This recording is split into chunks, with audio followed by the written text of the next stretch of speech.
안녕하십니까. 고려대학교 산업경영공학과 DSB 연구실 소속 석사과정 한승원입니다. 오늘 제가 세미나에 소개해드릴 논문은 The Capacity and Robustness Trade-off라는 논문으로 현재 타임시리즈 포캐스팅의 가장 핫한 토픽인 채널 인디펜던스를 다루고 있습니다. 해당 논문은 아카이브에만 업로드되어 있는 상태이며 총 2회 인용된 바 있습니다. 가장 먼저 본 논문을 세미나에 소개해드리게 된 이유는 ATSF 트랜스포머의 성능은 최근에 꾸준히 향상되고 있지만 이에 대해서 의구심을 제기하는 시각도 적지 않습니다. 다만 바닐라 트랜스포머 공개 이후로 공개된 다양한 ATSF 트랜스포머는 성능상으로는 큰 발전을 이루고 있는 것은 사실입니다. 예를 들어 트랜스포머가 2017년 6월에 공개된 이후에 인포머, 오토포머, 패드포머라는 주요 ATSF 트랜스포머 모델들이 역시나 공개되었고 이들은 꾸준히 높은 성능을 달성하고 있습니다. 다만 최근에 공개된 L-리니어와 패치 TST 현재 SOTA 모델은 채널 인디펜던스 CEI를 적용하였는데요. 이런 기존 연구의 틀에 벗어난 전략임에도 불구하고 소타 성능을 달성하였기 때문에 CEI가 왜 그리고 언제 잘 작동하는지 파악해야 할 필요가 높아졌습니다. 본 논문은 2023년 8월 기준 최신 ATSF 연구와 관련하여 가장 화두가 되는 주제를 다루며 향후 연구에 귀중히 활용할 수 있는 인사이트와 분석 결과를 제공하기 때문에 이렇게 세미나에 소개해드리도록 하겠습니다. 기존에는 옆에 보이는 것처럼 세 가지 요인에 대해서 가장 많이 다루고 있었는데요. 현재 소타 모델인 N리니어와 패치 TST는 두 번째 요인인 변수 간의 상관관계를 전혀 고려하지 않고 있습니다. 즉, 두 번째 요인이 C 채널 인디펜던스 CI로 바뀌게 된 것인데요. 이렇게 새로운 방식의 연구는 기존 연구의 효율성에 대해서 재고를 요하게 되었고, 따라서 해당 논문은 CI의 방법론이 왜 뛰어난 성능을 달성하였는지에 대한 답을 하려고 하는데요. 그 결과적으로는 CI는 non-stationarity가 강한 실제 시계열 데이터셋에 대해 강건하기 때문에 좋은 성능을 달성할 수 있다라는 결론을 도출하게 되었습니다. 이뿐만이 아니라 채널 디펜던스 방법론의 성능을 개선하기 위해 여러 팁, 보완책을 제시하고 있습니다. 다시 한번 강조드리자면 본 논문은 채널 인디펜던스를 적용한 ATSF 모델은 왜 예상외로 좋은 성능을 달성할 수 있는지 라는 질문에 대해서 답하는 모티베이션을 가집니다. 다음은 논문을 이해하기 위해 필요한 백그라운드에 대해서 소개하도록 하겠습니다. 먼저 시계열 포캐스팅이란 과거 및 현재 데이터를 활용하여 미래의 일정 기간 또는 특정 시점의 값을 예측하는 태스크입니다. 즉, 과거의 데이터를 기반으로 모델을 학습한 뒤에 미래의 값을 예측하는 것으로 볼 수 있는데요. 이렇게 룩백 윈도우를 구성한 뒤에 F라는 일종의 모델에 입력을 해주게 되면은 향후 포캐스팅 호라이즌에 대한 예측값이 생성이 되게 됩니다. 수식적으로는 룩백 윈도우가 T에서 어느 정도의 과거까지 살펴보는지를 구성할 수 있고, 포캐스팅 호라이즌은 모델을 통해서 T 이후부터 어느 시점까지 예측을 할지 결정짓게 됩니다. 이렇게 그림으로 보게 되자면 피처와 타임이 있는 테이블이 있을 때 다음과 같이 룩백 윈도우와 실제 리얼 밸류를 구성할 수 있습니다. 이 경우 룩백 윈도우의 크기는 5이며 호라이즌은 3으로 볼 수 있겠습니다. 이렇게 구성한 룩백 윈도우를 포캐스팅 모델에 입력하고 하면은 predicted value가 이제 생성이 되고 이를 real value인 y와 비교를 하는 것이 바로 로스 펑션을 구성하는 방식입니다. 더 나아가기 앞서 멀티비리에이트 타임 시리즈 포캐스팅의 종류에 대해서 혼동이 있을 수 있기 때문에 한번 짚고 넘어가도록 하겠습니다. 현재 시계열 포캐스팅에서 가장 많이 사용이 되는 코드 템플릿에는 M 그리고 MS로 이를 구분하고 있는데요. 첫 번째인 M은 멀티베리에이트 멀티베리엇으로 인풋이 다변량 시계열이며 아웃풋 역시 다변량 시계열인 케이스입니다. 반면 MS로 표현이 되는 멀티베리에이트 유니베리엇은 사실상의 리그레션과 비슷한 방식으로서 인풋은 다변량 시계열임의 반면 아웃풋은 단변량 시계열인 케이스입니다. 예를 들면 시계의 기상 데이터를 기반으로 한 태양열 발전량 예측이 있겠으며 실질적으로 이론적으로는 이렇게 구분을 하진 않지만 현재 코드상으로는 이러한 방식의 구분법이 있기 때문에 한번 소개해 드렸습니다. 타임 시리즈 포캐스팅을 위해서는 다음 세 가지 요인을 고려해야 합니다. 첫 번째는 temporal dependency, 두 번째는 변수 간의 상관관계, 세 번째는 distribution shift입니다. 이 세 가지 요인을 모두 고려하였을 때 이상적으로는 가장 좋은 성능을 달성할 수 있습니다. 첫 번째 고려 대상인 temporal dependency는 과거의 데이터 포인트가 시간을 거슬러 미래의 데이터 포인트 값 형성에 영향을 끼치는 현상입니다. 즉, short range temporal dependency의 경우 비교적 가까이 있는 최신의 데이터 포인트가 현재에 영향을 끼치는 것이며 long range temporal dependency는 비교적 멀리 있는 데이터 포인트들이 서로에게 영향을 끼치는 케이스입니다. 따라서 temporal dependency를 잘 반영하기 위한 방법론도 여러 제안이 되었는데요. 큰 카테고리로 나눠보자면 CNN 방식, RNN 방식, 그리고 attention, 즉 트랜스포머 방식으로 나눌 수 있습니다. 각자의 장단점이 있지만 현재에는 ATSF 트랜스포머가 주를 이루고 있으며 특히 long range temporal dependency를 반영할 수 있다는 특징 덕분에 최근에는 활발하게 연구되고 있습니다. 두 번째는 변수 간의 상관관계입니다. 하나의 예시를 먼저 보자면 아래 보이는 그래프에는 온도와 강선량에는 어느 정도의 상관관계를 볼 수 있는데요. 포캐스팅 과정에서 이러한 상관관계를 반영하여 모델링을 할 수 있다면 모델 포캐스팅의 난이도가 좀 더 쉽지 않을까 하는 의문에서부터 시작을 하였고요. 변수 간 상관관계는 포캐스팅에 필요한 풍부한 정보를 내포한다는 그러한 가정이 있었습니다. 다만 현재 CI에서는 이러한 상관관계를 전혀 고려하지 않기 때문에 유난히 최근의 연구들이 매우 독특하다라는 평가를 받고 있습니다. 마지막으로 고려해야 할 요인은 디스트리뷰션 시프트입니다. 이는 스테이셔너리티와 큰 연관이 있는데요. 먼저 스테이셔너리티는 한국어로는 정상성이고 이는 시간의 흐름에 따라 데이터 분포의 평균, 분산 등의 통계량에는 변화가 없는 상태를 뜻합니다.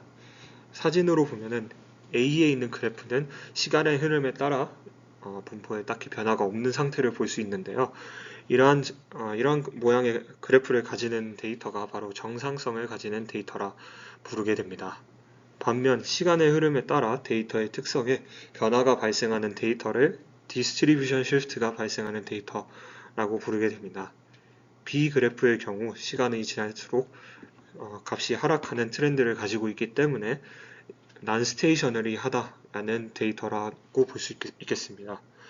또한 시간의 순서에 따라 트레인과 테스트 셋을 분리하는 시계열 분석에는 이러한 디스트리뷰션 시프트는 치명적인 영향을 끼칠 수 있으며 C라고 적혀져 있는 그래프에서 볼 수 있듯이 트레인과 테스트 셋의 분포 차이가 발생하는 데이터 셋이 만연하다라고 보시면 될 것 같습니다. 디스트리뷰션 시프트를 완화하기 위한 방법론도 여러 제안이 되었는데요. 첫 번째는 레브인입니다. 이는 소스의 디스트리뷰션을 저장한 뒤에 노멀라이제이션 그리고 디노멀라이제이션을 수행하여 디스트리뷰션 시프트에 대해서 대응을 하는 방식입니다. 비교적 단순한 방법론임에도 불구하고 유의미한 성능 향상을 거두었기 때문에 현재 실제 연구에서 활발하게 사용되고 있는 중입니다. 다음은 난스테이셔너리 트랜스포머입니다. 학습 과정에서 노멀라이제이션으로 인해 난스테이셔너리한 정보를 손실하게 되는데요. 해당 저자는 이러한 난스테이셔너리한 정보 역시도 사실은 학습에 도움이 되는 정보이기 때문에 적극적으로 응용해야 한다라는 주장을 합니다. 따라서 소스의 디스트리뷰션에 대한 정보를 활용하여 활용하는 디스테이셔너리 어텐션을 수행을 하게 됩니다. 마지막은 최근에 발표가 되었던 DCTS입니다. DCTS는 백코넷과 호리코넷을 활용하여 디스트리뷰션 시스템을 완화합니다. 모델 애그노스틱한 특성 덕분에 다양한 모델에 자유롭게 적용할 수 있다는 특징을 가지고 있습니다. 앞서 시계 포캐스팅의 중요한 세 가지 요인에 대해서 살펴봤다면 지금부터는 ATSF 관련 연구가 실제로 어떻게 진행되고 있는지 연구 동향에 대해서 살펴보도록 하겠습니다. 가장 중요하며 가장 첫 번째로 제안이 되었던 HSF 트랜스포머는 인포머입니다. 인포머는 트리플 AI 2021년에 공개된 논문으로서 트랜스포머를 기반으로 하여 롱 시퀀스의 시계열을 예측하는 방법론을 제안합니다. 이때 연산 컴플렉시티를 특히 낮추기 위해서 여러 방법론을 제안을 하는데요. 대표적으로 프로브 스퍼스 셀프 어텐션과 셀프 어텐션 디스틸링이 있습니다. 또한 이터러티브하게 생성을 하는 트랜스포머 디코더를 변형을 주어서 제너러티브하게 한 번에 아웃풋을 출력을 할 수 있는 디코더 방식으로 수정을 함으로써 비교적 빠른 학습과 추론 속도를 기록할 수 있습니다. 자세한 사항은 김수빈 석사 졸업생의 인포머 발표 자료를 참고하시면 좋을 것 같습니다. 인포머 이후로 오토포머, 패드포머라는 HSF 트랜스포머도 제안이 되었으며 오토포머는 오토코릴레이션 기반의 템포럴 패턴을 추출하는 특징을 가지고 있고 패드포머는 푸리의 웨이브렛 인핸스드 블록을 활용하는 특징을 가지고 있습니다. 저희 연구실에서도 과거 진행한 세미나가 다양하게 있으며 이들의 특징을 요약하자면 각 모델은 템포럴 패턴과 셀프 어텐션 복잡도를 어떠한 장치를 활용하여 개선을 하는지 다루고 있습니다. 예를 들면 오토포머의 경우 오토 코릴레이션을 잘 반영하는 방식으로 템포럴 패턴을 잘 추출하고 있으며 인포머의 경우 프로브 스페이스를 통해서 셀프 어텐션을 복잡도를 완화하고 있습니다. 이러한 꾸준한 발전에도 불구하고 ATSF 트랜스포머의 성능에 대해서 의구심을 품는 연구자들도 많아졌습니다. 따라서 과연 ATSF 트랜스포머는 최적의 성능을 기록하고 있는가? 라는 의문도 많아지게 되는데요. 이러한 의문에서 시작이 된 논문이 바로 L-Linear라는 논문입니다. 논문 제목부터 Are Transformers Effective for Time Series Forecasting? 라는 점에서 알 수 있듯이 해당 논문은 ATSF 트랜스포머에 대해서 회의적인 시각을 제시합니다. 첫 번째로는 ATSF 트랜스포머 모델의 성능에 대해서 평가를 하는데요. 기존 ATSF 트랜스포머 모델의 구조적 기능과 성능에 대해서 큰 문제가 있다고 제기를 합니다. 간단하게 메인 포인트를 살펴보자면 포지셔널 인코딩이 템포럴 오더를 잘 반영하지 않는다. 두 번째는 룩백 윈도우가 증가해도 실제 모델의 성능은 향상되지 않았다. 마지막은 룩백 윈도우의 마지막 값을 반복하는 잔표상으로 리핏이라고 되어 있는 수치보다 ATSF 트랜스포머의 성능이 좋지 않은 경우도 허다했다. 라는 점을 미루어 ATSF 트랜스포머의 성능이 상당히 과대평가되어 있다. 라는 점을 지적합니다. 따라서 이러한 문제점을 보완하기 위해서 더욱 효율적이고 간단한 MLP 기반의 리니어 모델을 제안을 합니다. 이 리니어 모델은 인스턴스 노멀라이제이션, 앞서 살펴본 레브인, 그리고 채널 인디펜던트, 마지막으로 리니어 레이어 구조를 가지는 특징을 가지고 있습니다. 그림상으로 보시게 되면은 L 크기의 룩백 윈도를 리니어에 입력을 하게 되면은 T 크기의 호라이즌을 출력을 하는 방식으로 포캐스팅을 수행을 하게 됩니다. 실제 코드상으로도 L 리니어는 매우 간단한 구조를 가지고 있는데요. 이 L 리니어가 채널 인디펜던트한 이유는 바로 인풋, 웨이트, 아웃풋 그 어떤 부분에서도 변수 차원이 관여를 하지 않기 때문에 이러한 채널 인디펜던트하다는 특징을 가지고 있다 주장합니다. 따라서 ATSF 트랜스포머는 리니어 모델 대비 성능과 추론 속도에서도 모두 열세이다 라는 결론을 도출하게 되었는데요. 왼쪽 장표를 보시게 되면 D-리니어의 추론 속도나 메모리 사용량 그리고 파라미터 개수를 보았을 때 기존 ATSF 트랜스포머보다 훨씬 빠르고 훨씬 효율적인 연산을 함에도 매우 좋은 성능을 거둔 것을 확인하였습니다. 반면 하나 주의하셔야 하는 것은 리니어 레이어가 ATSF 태스크에 가장 적합한 구조이다 라는 점을 저자가 주장하는 것은 아닙니다. 오히려 정말 단순한 리니어 레이어보다도 성능이 좋지 않은 현재 ATSF 트랜스포머 연구 방법론에 문제가 있으며 이러한 방법론의 문제를 극복해 나가야 하는 것이 향후 연구의 관건이다 라는 주장을 하고 있기 때문에 이 점은 혼동하면 혼동을 해서는 아니 됩니다. L 리니어 이후 비슷한 맥락의 채널 인디펜던트를 적용한 패치 TST도 공개되었는데요. 이는 CI와 패칭을 적용하여 바닐라 트랜스포머 인코더를 활용하였음에도 리니어 성능을 능가하는 수치를 달성한 논문입니다. 실제로 이 논문이 작동을 하는 방식은 첫 번째로 룩백 윈도우에 패칭을 적용하게 됩니다. 두 번째는 리쉐입을 통해서 CI 스트래티지를 적용하는 것입니다. 다음은 바닐라 트랜스포머 인코더 백본에 이렇게 적용이 된 시계열을 입력을 합니다. 마지막으로는 플래튼 헤드를 활용하여 인코더의 출력 시계열을 호라이즌 차원으로 매핑하여 최종적인 포캐스팅을 수행하는 것입니다. 하나 주의해야 할 점은 실제 논문에서 제시하고 있는 아키텍처와 코드상으로 구현한 방식이 다소 차이가 있는데요. 논문에 제시하는 사진상으로는 채널 인디펜던트가 먼저 적용이 되지만 코드상으로는 제가 확인했을 때는 패칭이 먼저 적용이 된 다음에 리쉐입이 수행이 되는 것을 확인하였습니다. 일반적으로 HSF 모델들이 활용을 하는 CD 스트래티지는 배치 사이즈가 주어졌을 때 시퀀스 랭스 곱하기 변수 차원을 가지는 입력을 모델에 입력하게 됩니다. 반면 채널 인디펜던트, 적어도 패치 TST의 채널 인디펜던트 방식은 리쉐입을 통하여 변수 차원이 모델의 연산에 연관할 수 없도록 리쉐입을 하게 됩니다. 따라서 여기서 유추할 수 있겠지만 하나의 배치가 입력이 되어도 패치 TST의 방식의 CI가 오히려 연산량이 더 많아질 수 있는 방식이 되게 됩니다. 현재까지 채널 인디펜던스와 ATSF 연구에 대해서 간략하게 살펴보았는데요. 현재 상태는 채널 인디펜던트를 적용을 하는 패치 TST, L 리니어, 그리고 타이드라는 논문이 주를 이루고 있는 반면 채널 디펜던트에는 크로스포머, 패드포머, 타임스넷 논문들이 주를 이루고 있습니다. 이렇게 서로가 아직까지는 채널 인디펜던트에 대한 연구가 완벽하게 이루어지지 않고 있기 때문에 어떠한 스트래티지가 더욱 효율적인지에 대해서는 앞으로도 연구가 이어져야 하는데요.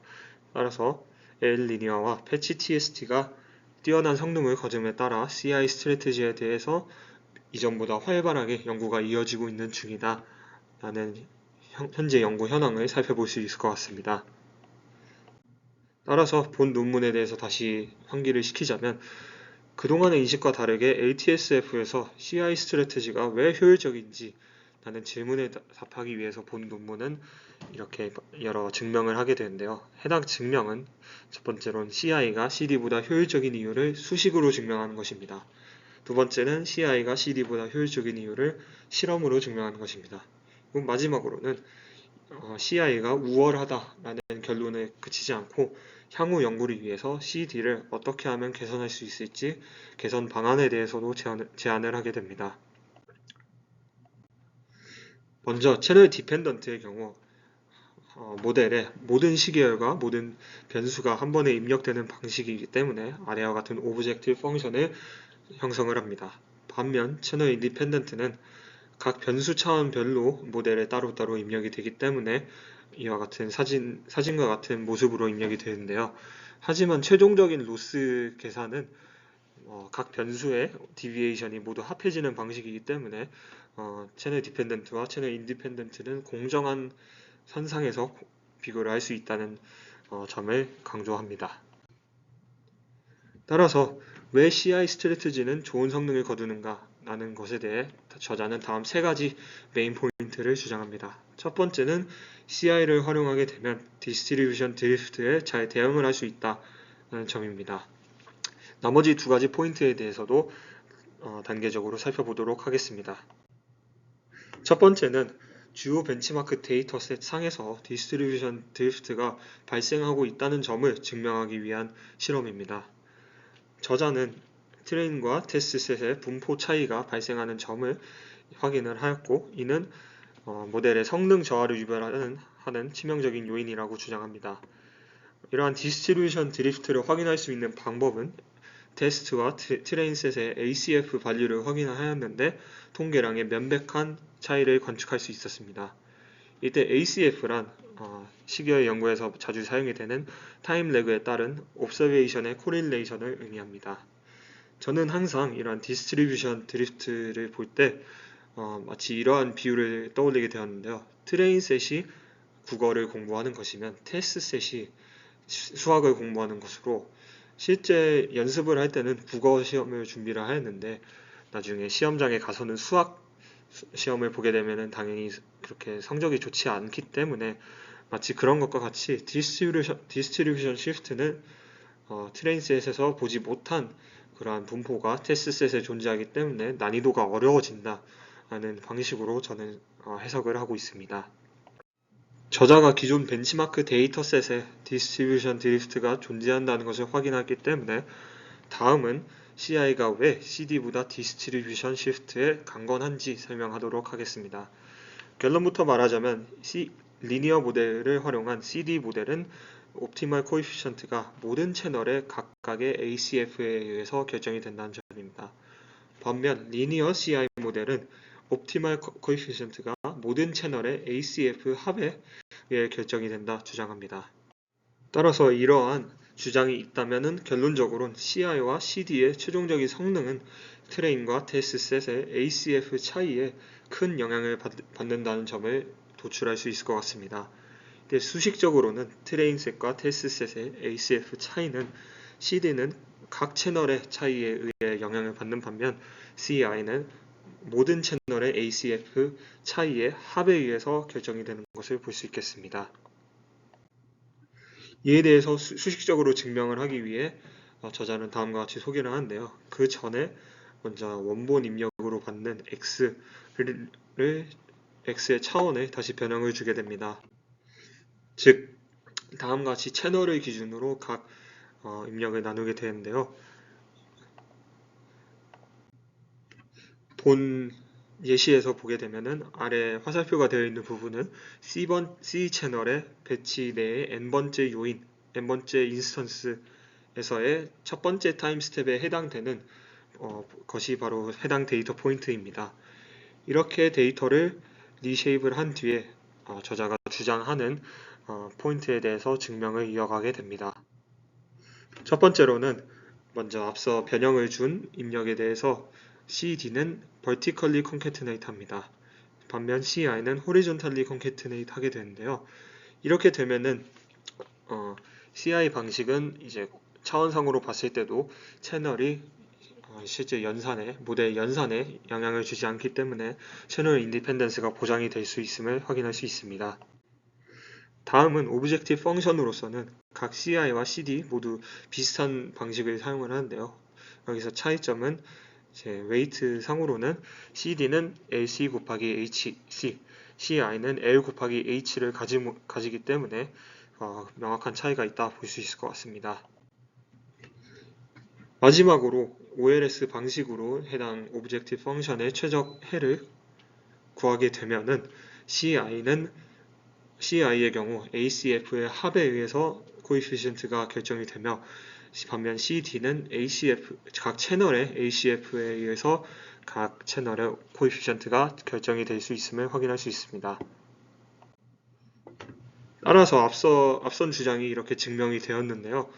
이를 달리 말하면 테스트 로스는 트레인과 테스트의 ACF 차이에 의해서 결정이 된다. 이 둘은 비례하는 관계에 있다 라는 결론이 도출되게 됩니다. 따라서 트레인과 테스트셋의 ACF 차이가 적을수록 디스트리뷰션 시프트에 의한 모델의 영향도가 적을 것이다 라는 점을 유추해 볼 수 있겠습니다. CI가 CD보다 디스트리뷰션 시프트에 강건할 수 있는 수리적인 증명을 보였는데요. 이제 다음은 실제 데이터셋에 대해서 평가를 해본 결과입니다. 실제 데이터셋의 diffsum을 기록을 해본 결과 모든 데이터셋에서 50% 이상의 채널에서 diffsum보다 diffc가 더 크다는 이제 조건을 만족을 하게 됩니다. CI 방식이 디스트리뷰션 시프트로 인해서 성능 저하가 상대적으로 적게 된다는 점을 저자는 강조하고 싶었는데요. 자세하게 해당 그래프를 보자면 일리스 데이터셋에 대해서 각 방식의 ACF 디퍼런스를 기록한 결과 이제 점선으로 되어 있는 것이 바로 CI의 수치인데요. CI의 수치에 해당하는 약 0.5 정도 되는 수치가 4개의 채널에 해당하는 ACF 디퍼런스보다 작기 때문에 결과적으로는 CI가 채널 디스트리뷰션 드리프트의 영향을 덜 받게 된다라는 점을 본 저자는 강조하고 있습니다. 다시 한번 정리하자면 리니어 모델을 활용하여 저자가 수리적인 증명을 하였을 때 리니어 모델의 옵티멀 웨이트는 ACF에 의해서 결정이 됩니다. 구체적으로는 채널 인디펜던스는 ACF의 합, CD는 각 채널의 ACF가 웨이트 형성에 영향을 끼칩니다. 다음에는 저자가 선택한 벤치마크 데이터셋 상으로는 모두 ACF 디퍼런스의 합이 최소 50% 이상의 채널 ACF 디퍼런스보다 작다는 점을 확인함으로써 수리적인 증명에 대한 실질적인 실험적인 증거를 제시를 합니다. 따라서 트레인셋의 옵티멀한 웨이트를 테스트셋에 적용을 하였을 때 CD 전략이 CI 전략보다 디스트리뷰션 시프트로 인한 성능 저하가 더 심하다는 것을 두 가지 방식으로 저자가 증명을 한 것입니다. 다음은 CI가 낮은 카패시티를 가지고 있지만 높은 로버스트니스를 가지고 있다는 주장입니다. 저자는 리니어 모델을 활용하여 디스트리뷰션 시프트에 대해서 CI가 강건하다는 점을 다시 한번 증명하였는데요. 앞선 포인트에서는 디스트리뷰션 시프트에 대해서 CI의 강건성을 수리 통계적인 방식으로 증명하였습니다. 하지만 해당 증명 방식은 리니어 CI와 리니어 CD의 웨이트가 서로 다른 하이포테시스 스페이스를 가지고 있기 때문에 일반화될 수 없다라고 저자는 강조하는데요. 예를 들자면 CI의 웨이트 차원은 L 곱하기 H인데 반면 CD의 웨이트 차원은 LC 곱하기 HC이기 때문에 두 모델을 수리적으로는 이제 동일선상으로 보게 되면은 현실적인 데이터 실험 상호에서 문제가 발생할 수 있다라는 점을 인지를 한 것입니다. 따라서 두 전략의 카패시티와 로버스트니스를 올바르게 비교하기 위한 실험을 진행을 하게 됩니다. 이때 모델의 성능을 캐패시티와 로버스트니스로 나누어 평가를 하게 되는데요. 캐패시티는 모델이 데이터를 얼마나 잘 피팅할 수 있는지의 능력을 평가하는 것입니다. 반면 로버스트니스는 트레인 데이터로 학습한 모델이 테스트 데이터 셋에 대해서 얼마나 실제 테스트 데이터 셋과 비슷하게 옵티마이즈 할 수 있는지를 평가하게 됩니다. 구체적으로는 저자는 non-robustness와 incapacity를 나누어서 평가를 하게 됩니다. 이때 non-robustness는 difference라는 지표로 평가를 하게 되는데 difference는 트레인과 테스트셋으로 학습한 각각의 웨이트의 차이를 테스트셋의 샘플로 곱해주는 것입니다. incapacity의 경우 트레인과 테스트셋의 에러에 해당하는 부분으로서 흔히 아는 바이어스라고 생각하시면 될 것 같습니다. 이렇게 앞서 설명드린 지표를 기준으로 각 실험을 진행해 보았을 때 리니어 CD가 리니어 CI 대비 인캐패시티를 나타내는 척도인 트레인 테스트 에러에선 훨씬 좋은 수치를 달성하였습니다. 반면 리니어 CD는 CI 대비 로버스티니스를 나타내는 척도인 W 디퍼런스에서는 훨씬 좋지 않은 수치를 기록하였습니다. 결과적으로는 이 둘의 합인 제너레이션 에러에는 CI 리니어가 거의 모든 데이터셋에서 좋은 수치를 달성하였습니다. 이를 하나의 큰 장표로 해석을 해보자면 채널 인디펜던스는 캐패시티 자체는 디펜던스보다 약간 낮지만 로버스트니스에서 강점이 있기 때문에 둘을 종합적으로 봤을 때는 채널 인디펜던스가 최종 성능 자체에서는 좋은 기록을 달성할 수 있었다라는 점을 저자가 강조합니다. 다시 한번 정리하자면 디스트리뷰션 드리프트가 있는 벤치마크 데이터셋에 대해서는 로버스트니스의 강점이 있는 CI 전략이 최종적으로는 CD보다 더욱 좋은 성능을 달성하게 해주었다라는 점을 저자는 강조합니다. 마지막으로는 CI와 CD 베이스라인에 대해서 실험을 진행하여 다양한 모델에 대해서 CI 전략이 훨씬 더 효율적임을 확인을 하였습니다. 베이스라인으로는 난딥 메소드로는 리니어 모델과 윈도우 베이스드 GBRT, 그 부스팅 모델을 활용을 했고, 딥러닝 모델로는 트랜스포머, 인포머, DCN, 딥AR, MLP 모델을 활용했습니다. 선정된 베이스 모델에 각각 CI와 CD를 적용한 뒤에 성능을 교육하였는데요. 룩백 윈도우의 경우 일리스만 36으로 변형한 뒤 나머지는 96으로 통일하였습니다. 이때 리니어와 그레디언트 부스팅은 인풋을 플래튼함으로써 CD를 구현을 하였다 합니다. 따라서 배치 사이즈, 시퀀스 랭스, 변수 개수였던 차원이 배치 사이즈, 시퀀스 랭스 곱하기 채널 이렇게 변형이 되는 것인데요. 변수의 개수가 많은 데이터셋의 경우 이제 이러한 데이터를 한꺼번에 돌릴 수 있는 컴퓨팅에 한계가 있기 때문에 RTX 3090으로만 가동이 가능한 데이터셋에 대해서만 성능을 기록하였다 합니다. 다만 개인적인 의견은 리니어로 표시된 모델은 L리니어와 코드가 똑같은데 왜 난 딥러닝 모델로 분류가 되었는지는 개인적인 의문입니다. 다시 한번 구현 방법에 대해서 설명드리자면, 채널 인디펜던스 세팅에서 ETTM1의 테스트셋에 대해서 평가를 어떻게 진행을 하였냐면, 입력을 배치 사이즈, 1, 시퀀스 랭스로 입력을 받게 되면은 출력 자체는 배치 사이즈, 1, 프리딕션 랭스가 됩니다.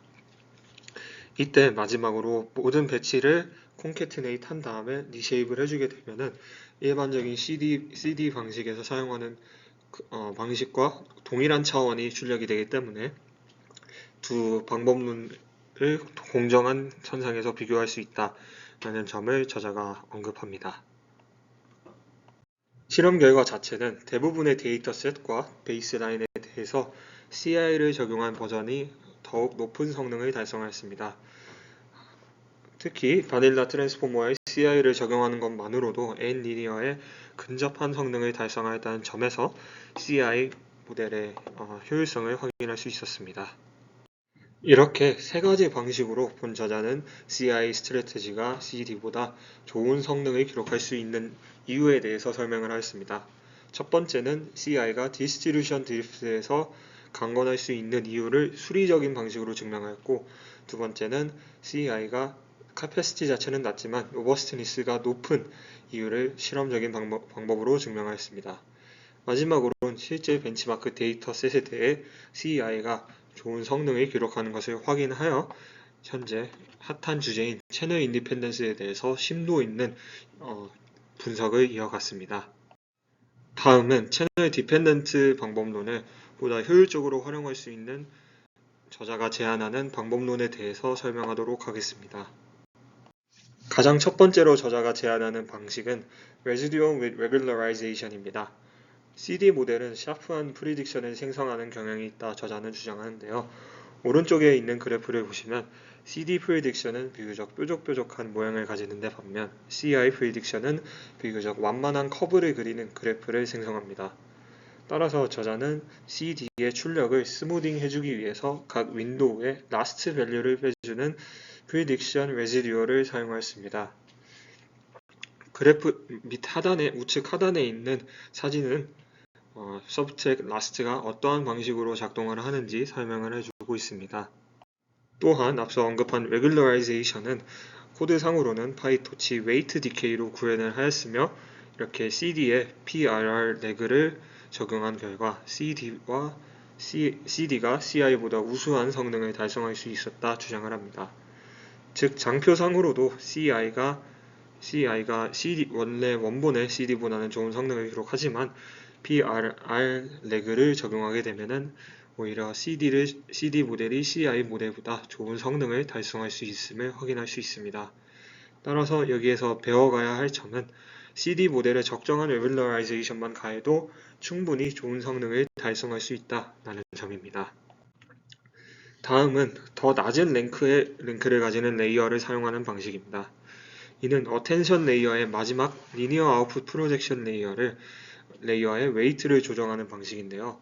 로우 랭크란 낮은 차원을 의미하며 실제 m 곱하기 n의 원본의 웨이트가 있다면 이를 두 개의 비교적 낮은 랭크를 가지는 레이어로 나누어 입력을 하는 방식을 의미합니다. 이때 실험 결과를 살펴보았을 때 랭크가 낮으면 낮을수록 일정 수준까지는 성능이 좋아지지만 일정 수준을 지나면은 성능이 오히려 하락하는 것을 확인을 하였고, 따라서 적절히 레이어의 랭크를 조절을 하게 되면 좋은 성능을 달성할 수 있다라는 점을 저자는 강조하고 있습니다. 다음은 로버스트 로스입니다. 저자는 에런 로스가 노이즈 레이블에 대해서 MSE보다 리질리언하다라고 주장을 합니다. 실험 결과 L1으로 학습한 모델이 CD 모델이 L1, L2 이밸류에이션 매트릭스에서 모두 더 좋은 성능을 달성하는데요. 장표에서 보이듯이 L1으로 학습한 모델이 결과적으로는 L2, L1 이밸류에이션 로스에서 더 좋은 성능을 전반적으로 기록하였습니다. 여기서 저자가 결국 주장하는 바는 CD 모델을 MA로 학습하는 방식이 오히려 성능 향상에 큰 도움이 될 수 있다는 점입니다. 본 논문은 ATSF 연구를 위해 참고할 수 있는 귀중한 분석과 인사이트를 제공합니다. 수리적인 해석을 통해 CI가 CD보다 디스트리뷰션 스위프트에 강건할 수 있는 이유를 먼저 증명하였고요.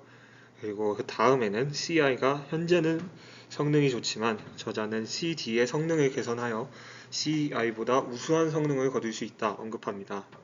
하지만 개인적인 제가 생각하는 CI의 한계로는 연산량이 너무 많아진다는 점과 인터프리티빌리티에 한계가 있다는 점인데, 이에 대한 언급이 없는 점은 개인적으로 아쉬움으로 남았습니다.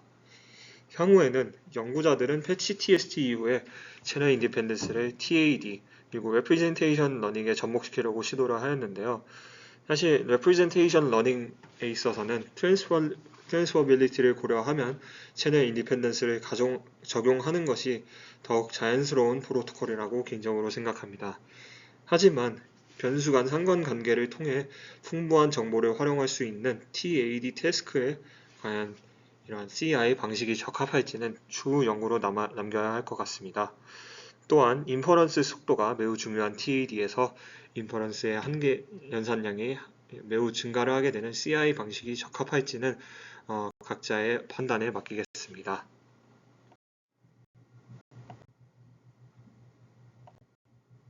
긴 영상 시청해주셔서 감사합니다.